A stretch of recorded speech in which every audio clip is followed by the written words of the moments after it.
Ils vous ont menti sur à peu près tout.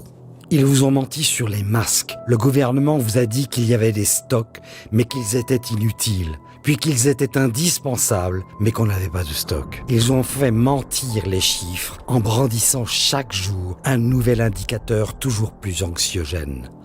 Depuis le début de l'année, le Covid-19 a fait 56 000 morts en France, soit 3 fois plus qu'en Allemagne, et ce, parce que nous avons fermé 69 000 lits d'hôpitaux en 15 ans. Le gouvernement a osé affirmer qu'aucun malade n'avait été abandonné, alors que nos anciens, nos parents, nos grands-parents ont été privés de soins et d'hospitalisation, condamnés à une mort couronnée de solitude. Ils vous ont menti sur le professeur Raoult, parce qu'il ne fait pas le jeu des grands laboratoires. Le vaccin avec ARN messager ne serait pas un vaccin à proprement parler. Pour le professeur et infectiologue Christian Perron, c'est de la thérapie génique sur laquelle nous n'avons aucun recul. Une aubaine pour des laboratoires pharmaceutiques qui n'auront même pas à payer leurs potentiels dommages irréversibles.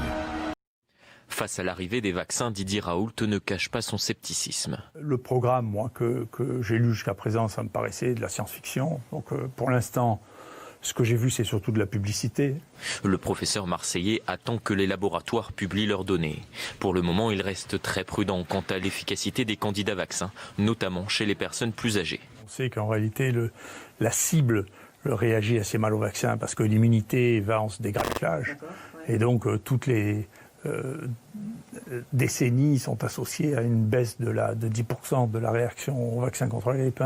Pour lui, nous manquons encore de recul concernant les vaccins dits à ARN messager, une nouvelle biotechnologie encore jamais utilisée à grande échelle. On a 0 vaccin ARN sur le marché, donc le potentiel de ça, on ne le connaît pas, on verra bien. En attendant qu'un vaccin soit déclaré efficace et sûr par les autorités de santé, la priorité de Didier Raoult reste, explique-t-il, de prendre en charge et traiter les malades qui arrivent chaque jour dans son IHU.